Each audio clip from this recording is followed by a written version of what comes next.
The next month or two of fighting will be significant as the Russians attempt to reinvigorate their efforts, but even if they are successful, we are not confident that the fight in the Donbass will effectively end the war.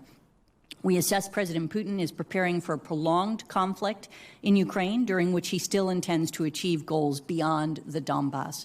We assess that Putin's strategic goals have probably not changed, suggesting he regards the decision in late March to refocus Russian forces on the Donbass as only a temporary shift to regain the initiative after the Russian military's failure to capture Kyiv.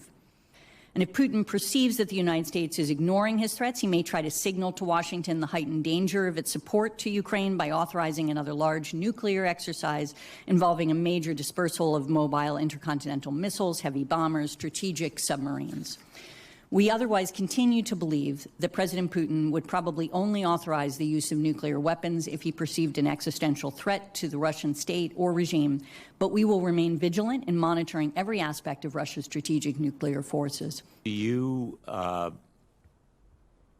and I'll ask Ms. Haynes the same, think there is a serious immediate prospect that Putin would engage in the use of tactical nuclear weapons? Right now, we do not see that, and I think that's a huge warning issue for us and something that we're very, very focused on. Ms. Haynes? We're in a position, as you've identified, where we're supporting Ukraine, but we also don't want to ultimately end up in World War III, and we don't want to have a situation in which actors are using nuclear weapons.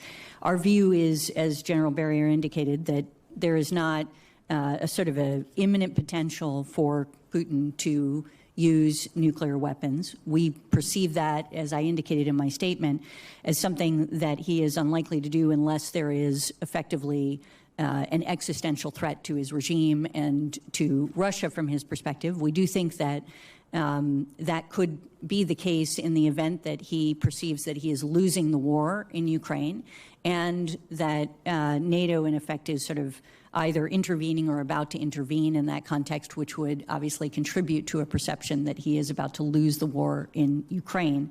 But that there are a lot of things that he would do in the context of escalation before he would get to a nuclear weapon, and also that he would be likely to engage in some signaling beyond what he's done thus far before doing so.